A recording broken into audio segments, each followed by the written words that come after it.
Imagine running your household on credit cards alone, not just for a few months, but every single year, with no plan to pay it off. Now imagine if someone came in and said, let's triple that spending. That's what just happened on a national scale. It's called the One Big Beautiful Bill, and it's being pushed by Donald Trump. It promises tax cuts, expanded credits, and even new spending.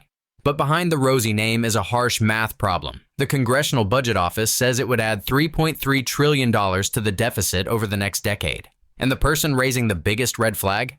Not a politician, not a protester, but Warren Buffett, one of the calmest, most logical financial thinkers in the world. Buffett recently warned, we're operating at a fiscal deficit that is unsustainable over a very long period of time. This isn't about politics, it's about whether the math of our country still works, and what that means for markets, interest rates, your retirement savings, and the economy your kids will inherit.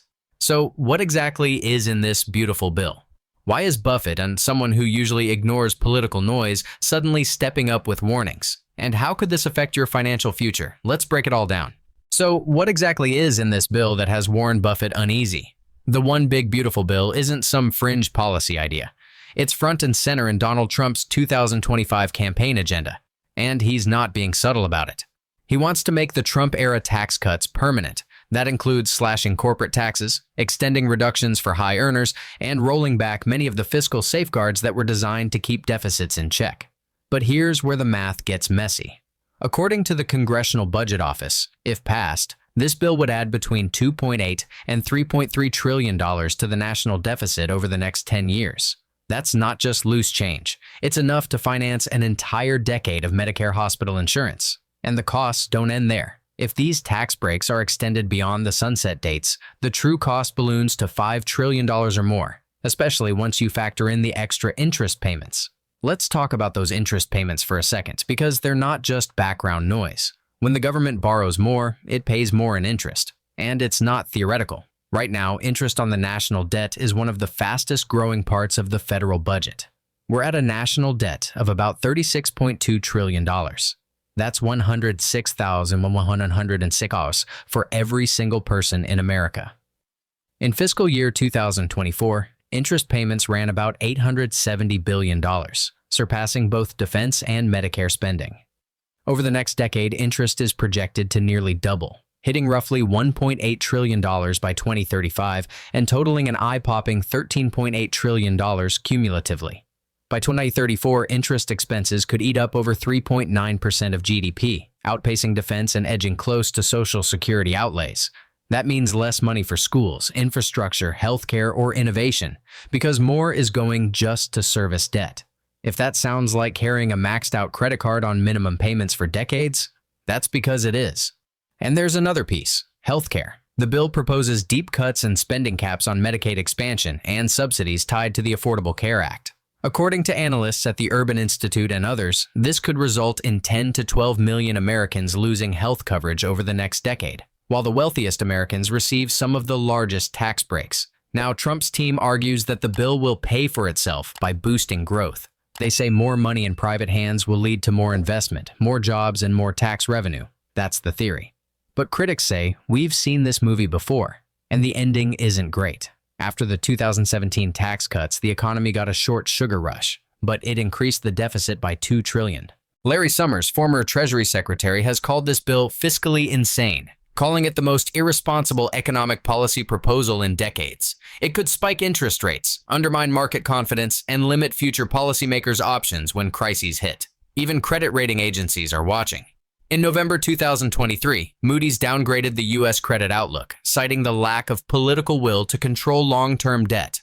Proposals like this one, big on cuts, light on offsets, are exactly what worries them. Put all that together and you have a bill that sounds great in a press release, but reads like a financial thriller once you see the numbers. And Buffett is reacting to the imbalance, the growing gap between what the government takes in and what it spends. For him, it's not about politics. It's about probability. And from where he stands, the numbers just don't work. So the bill isn't just about campaign promises. It's about a country deciding whether it can live indefinitely on borrowed money, and who's going to pay the price when the bill finally comes due. Warren Buffett doesn't rant, he doesn't panic, he doesn't chase headlines. When he speaks, it's usually with decades of data behind him, and a long view of history most investors don't have the patience for. So when Buffett calls out the US government's spending habits as unsustainable, it's a signal. We're operating at a fiscal deficit now that is unsustainable over a very long period of time. The US isn't just overspending, it's overspending at a level that defies historical norms. We're running deficits near 7% of GDP annually, when economists generally agree that 3% is about the maximum for long-term stability. To put that in perspective, running a 7% deficit year after year is like driving a car at 120 miles per hour on a road built for 60, and hoping the tires hold out. What makes Buffett's warning even more striking is his track record. He's not a gold bug, not a doomsday prepper, and definitely not someone who bets against America, but he is a realist. And his worry isn't just about the number on the debt clock, it's about the math that underpins everything from market behavior to interest rates to investor confidence. When deficits grow and debt balloons, there's only so much room left for error. The government has fewer options when crisis hits. The Fed has less wiggle room. And worst of all, markets start to bake in the risk, slowly, subtly, until borrowing becomes more expensive for everyone. Buffett has said before that interest rates are like gravity in finance. The higher they go, the more pressure they put on everything: stocks, home values, corporate debt, consumer spending. And when government debt is a major driver of those rising rates, that's not just a policy issue, it's an investment risk. He also dropped this zinger years ago that's still circulating. I could end the US deficit in 5 minutes. Just pass a law that says anytime there's a deficit of more than 3% of GDP, all sitting members of Congress are ineligible for re-election. It was a joke, kind of, but also a statement about how little accountability there is when it comes to spending. Here's the part that most people overlook. Rising debt isn't just a problem for politicians to argue about. It directly hits the market, your investments, and even how much you'll pay on your next loan. When government spending explodes without matching revenue, one of two things has to happen. Either the government prints more money, which can stoke inflation, or it borrows more, which pushes interest rates up. Either way, the cost of doing business, for everyone, rises. Buffett has long warned that interest rates are the gravity of the financial world. The higher they go, the more they pull down everything around them. Stock valuations drop, corporate borrowing slows, mortgage rates rise, and the ripple effects can turn into waves. This isn't theoretical. In 2023, the US government spent over $870 billion on interest payments alone, more than it spent on the entire defense budget, and that number is still climbing.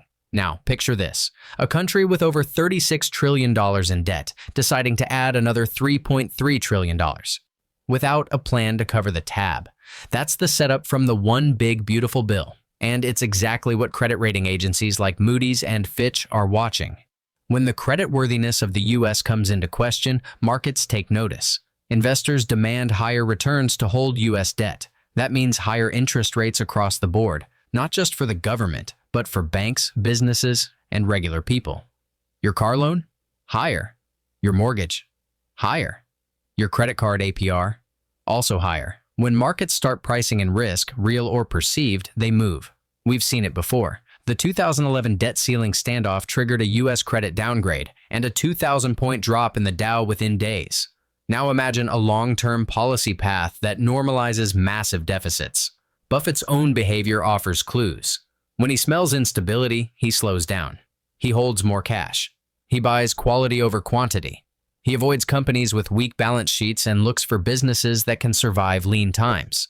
That's not fear, that's discipline. And that discipline is increasingly rare in today's political climate, where promises are big and math is treated like an afterthought. This is the dynamic we're heading toward. Not just a bigger deficit, but a structural shift in how markets react to US fiscal policy. And once market psychology changes, it doesn't flip back overnight. This story isn't just about Trump or Buffett, or even about one big bill. It's about what kind of economy we want to live in, and what kind of future we're building for ourselves and our kids. Because when national debt rises too fast, when deficits go unchecked, and when leaders pass bills that look good on paper but don't add up in reality, the consequences don't land in Washington first. They land at your front door. Higher interest rates mean your mortgage is more expensive. Credit card debt gets harder to manage. College loans get heavier. Jobs become more vulnerable when businesses pull back on investment. And here's the thing, it's all connected. Government debt affects investor confidence, which affects the markets, which affects companies, which affects you. Whether you're an investor or not, this stuff matters because it shapes the world we all live in. Warren Buffett isn't trying to scare anyone. He's just doing what he always does, looking at the numbers, following the logic, and staying ahead of the curve. He knows this deficit path isn't sustainable, and he knows that when you ignore the math long enough, eventually the math fights back. So here we are. Deficits are exploding, interest rates are climbing, and even Warren Buffett is sounding the alarm. The question isn't, is this bad? You already know the risks. The question now is, what do you do with that knowledge? The answer isn't to panic, it's to prepare. The people who navigate uncertainty best aren't the ones who try to predict every twist. They're the ones who stay rational when things start to tilt. That's how Buffett operates. And it's how you should think about this moment too. Start by taking a breath. Seriously, there's a lot of noise right now, and not all of it is helpful. Stick with what's real. Rising debt means rising pressure on the system. That's going to touch interest rates, inflation, maybe even market sentiment. But it doesn't mean everything falls apart overnight. It means the rules of the game are shifting, and you need to shift with them. Maybe that means holding a little more cash than usual. Not because you're afraid, but because you want the flexibility to act when others are frozen. Maybe it means revisiting your portfolio. Are you betting on debt-heavy, hype-driven stocks that looked great in a zero-rate world? Or are you positioned for resilience? Look at what Buffett is doing.